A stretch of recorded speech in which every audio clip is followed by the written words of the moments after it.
కేసీఆర్ అసెంబ్లీకి రాలే, budget session కు దూరంగా ప్రధాన ప్రతిపక్ష నేత. సరే, ఇక్కడ మనం ఒకటి మాట్లాడుకోవాల్సి బడ్జెట్ గురించి మాట్లాడుకున్నాం, కట్టుపోదాం. ప్రతి నియోజకవర్గానికి 3,500 ఇందిరమ్మ ఇండ్లు, బడ్జెట్ లో 7,740 కోట్లు కేటాయింపు. ఇండ్లు లేని వారికి ఇంటి స్థలం ఉన్న వారికి ఇంటి నిర్మాణం కోసం 5 లక్షల రూపాయలు సాయం చేయబోతున్నామని బడ్జెట్ లో 3,500 కోట్లు పెట్టింది తెలంగాణ రాష్ట్ర ప్రభుత్వం. అబద్ధాలు కాదు వాస్తవ బడ్జెట్. తెలంగాణ అంటేనే అబద్ధానికి పర్యాయ పదం అన్నట్టుగా కేసీఆర్ మార్చిండు సీఎం రేవంత్. అబద్ధాల పునాదుల మీదనే గత ప్రభుత్వం నడిచింది. అసెంబ్లీలో చూద్దామన్నా కేసీఆర్ వస్తలేడు. హరీష్ రావు అర్థం పర్థం లేకుండా మాట్లాడుతున్నాడు. సొంత ఎమ్మెల్యేలనే బీఆర్ఎస్ హైకమాండ్ అవమానిస్తున్నది. సెక్రటేరియట్ నిర్మాణ ఖర్చుపై విజిలెన్స్ ఎంక్వైరీ చేయిస్తాం.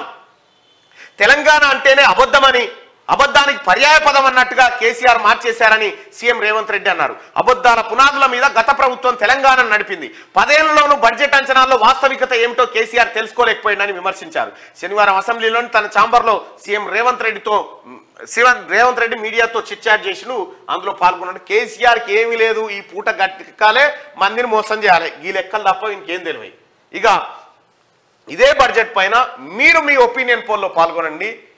ఏ ప్రభుత్వం ప్రవేశపెట్టిన బడ్జెట్ నిజమైన బడ్జెట్ గా కనిపిస్తా ఉంది?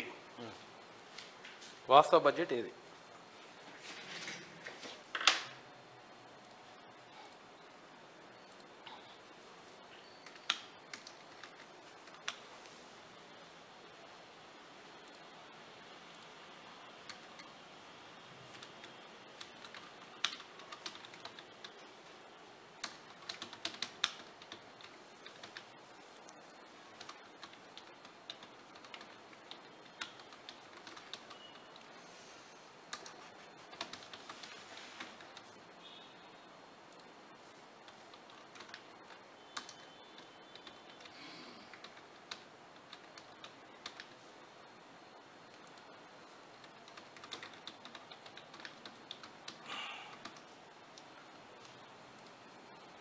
రైట్, మీ అభిప్రాయాన్ని షేర్ చేయండి. ఈ క్రింది వాటిలో ఏ ప్రభుత్వ బడ్జెట్ నిజమైన బడ్జెట్ అని మీరు భావిస్తున్నారు? రేవంత్ రెడ్డి బడ్జెట్ కరెక్ట్ అనుకుంటే పైన, కేసీఆర్ బడ్జెట్ కరెక్ట్ అనుకుంటే కింద. ఈ రెండిట్లలో మీ ఆప్షన్ ఎంచుకొని ఓటింగ్ లో పాల్గొనండి. ఇక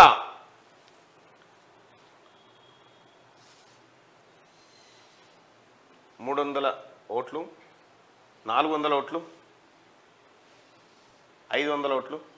దయచేసి మీరు ఓటింగ్లో పాల్గొనండి. ఎందుకంటే బడ్జెట్ అనేది రాష్ట్ర ఆర్థిక స్థితిగతిని, రాష్ట్రం ఎటువైపు పోతా ఉంది అనేటువంటి తెలుసుకోవాల్సినటువంటి లెక్క పక్కా తెలుసుకోవాలి మీరు. దయచేసి ఆ ఓటింగ్లో పాల్గొనండి.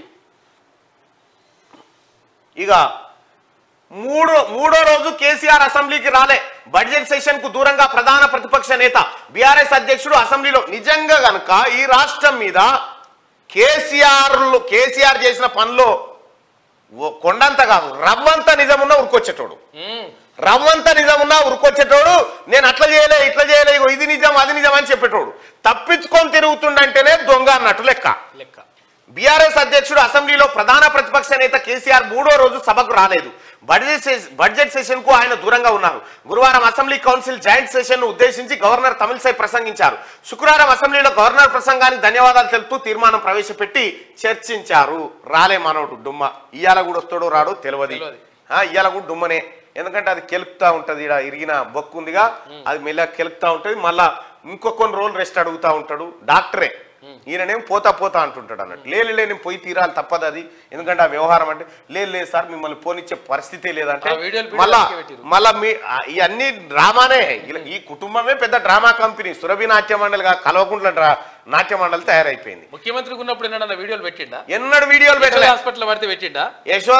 ఇప్పుడు కట్టె పట్టుకొని గెంటేది సరే, ఇరిగిందా ఏమైంది డ్రామానా మాకు తెలియదు. ఆ డాక్టర్లు ఎన్నడు యశోద హాస్పిటల్ డాక్టర్లు నిజం చెప్తారని మేము అనుకో. ఎందుకంటే యశోద కేసీఆర్ చుట్టాందే కాబట్టి ఈయనకు ముఖం ఉంటుందా? కేసీఆర్ అసెంబ్లీకి వచ్చి ప్రతిపక్ష నాయకుడి హోదాలో కూర్చుంటే అక్కడ ముఖ్యమంత్రి గారు తెలంగాణ రాష్ట్ర మంత్రివర్గం అడిగే ప్రశ్నలకు ఈయన ఏం సమాధానం చెప్తాడో ఒక్కసారి ముఖం చూడాలని ఉంది. నాకైతే ముఖం చూడాలని ఉంది. రాడు, నేను చెప్తున్నాగా. అటు ఇటు లోక్సభ ఎన్నికలు అయిపోయేదాకా అసెంబ్లీకి రాజీనామా చేస్తాడు, మళ్ళా పోయి లోక్సభలో పడతాడు. మీరు చూడ్రి.